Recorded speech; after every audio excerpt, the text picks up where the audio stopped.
Moikka taas! Te oottekin aikaisemmin nähnyt mun tekemän video, jossa mä ohjeistin ton tyvikohottajan käyttämistä. Tässä videolla mä jälleen käytän tyvikohottajaa, mutta pikkasen erinäköistä tyvikohottajaa ja sen lisäksi sitten tämmöistä vanhanaikaista hiussolkea.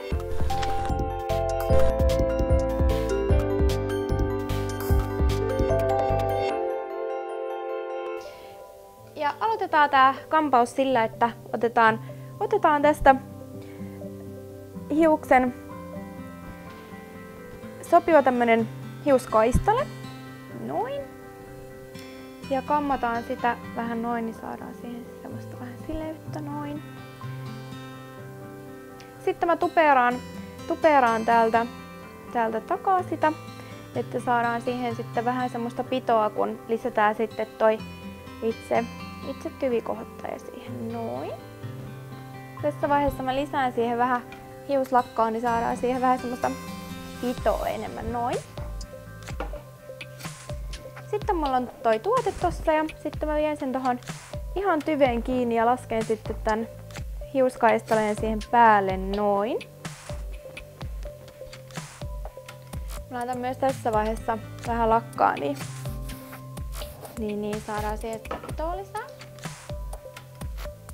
Sitten kammataan noi sivut tosta sileiksi. Tää on siinä mielessä tosi hyvä tuote, että tätä voi pitää ihan semmoisenaan, eli voi pitää hiuksia auki ja pitää sitä tyvikohottajaa tuolla sisällä, mutta mä jatkan tätä kampausta vielä ja käytän tässä vielä kohta sellaista hiussolkea.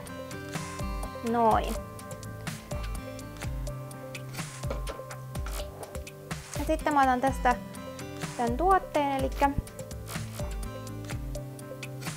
laitan ton päällyosan tuohon hiuskaistaleen päälle noin ja sitten tällä tikulla kiinnitän sen.